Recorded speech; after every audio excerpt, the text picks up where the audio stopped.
Ku danna subscribe a tashar ɗan Sidi sai ku danna ƙararrawa domin samun shirye-shiryenmu a lokacin da muka ɗora.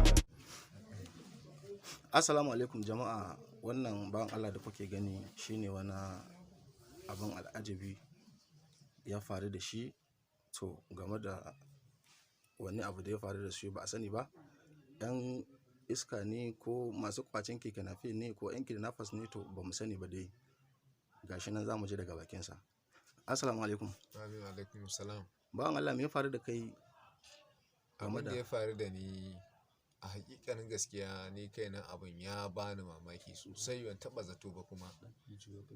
Wato ni dai dan asaba ne, dan keke napep ne. Na dauki mutane daga Gombe Road da niyyar zamu je Gwanin Gora. Mata su biyu, si abin da za su yi, idan suka gama abin da za su yi in dawo da su biya ni. To kuma da na je din na ɗauke su muka tafi. Da muka tafi, to a zahiri a can ɗin da muka je sai kasance wato sun shiga hotel, mun shiga da su hotel. Da muka shiga da su hotel sai suka nemi in shiga, na ce a ba zan shiga ba, ni ba na shiga irin wannan. Sai suka ce in dai zo dai mana, na ce a ni ba. Au, ashe ma yanzu fara lawa. Suka ce in shiga. Daga dai abu ne wanda ya yi yawa. Sai na ce shi kenan bari dai in shiga. Amma wurin yana da tsaro sosai, ba matsala keke napep ɗina, tunda keke na sabuwa ce. Sai suka ce ba matsala, babu matsala, haba ba komai, kawai in shigo, duk ma ga motoci ga waye. Sai na ce to shikenan. Sai na kulle wuyan, sai na shiga.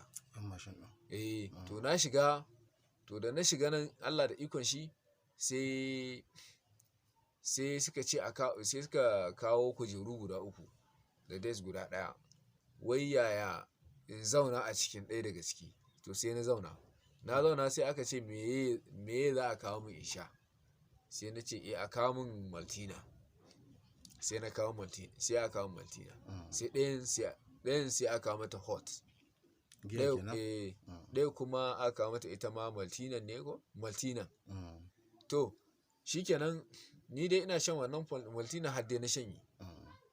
To ana nan shikenan sai suka bani wani sweet. To ni sweet ɗin ban san abin da yake tattare da shi ba. Dan sai ma da mata gatsa na gani, sai ni ma nan na sha. Ta ce ba komai, ai ba ta da matsala. Shi yasa dole ka tunanin ba komai, tunda ita ma ta sha. Ta ce min ai ba komai, sai na ce to shikenan ba komai. To ni dai an yi wannan abubuwa, ni dai ban san abin da kuma ya faru ba, ni dai kan daga nan.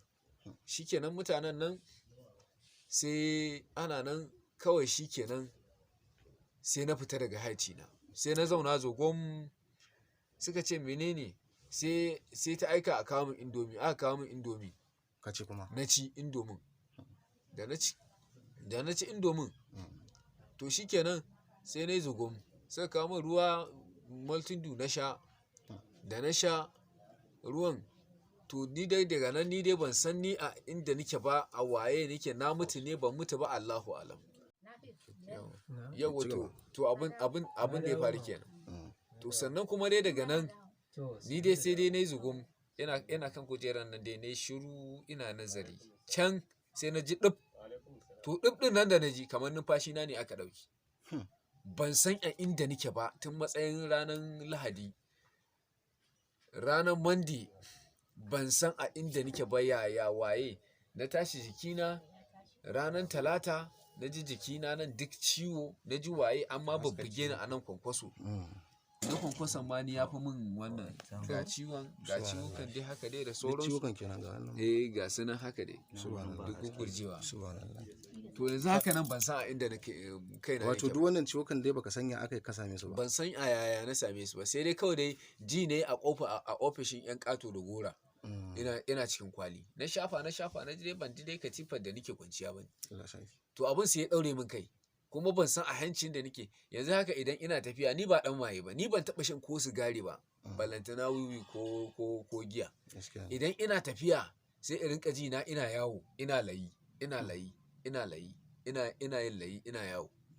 To ni ban san a yanda nake ba. Har yi kama yanzu din nan kaina jiri yake ji har yanzu. abin bai gama saki da wallahi to abin da ya faru kenan. To Allah ya kyauta. Amin. Allah ya kiyaye. Amin. Ku danna subscribe a tashar Sidi sai ku danna ƙararrawa domin samun shirye-shiryenmu a lokacin da muka ɗora.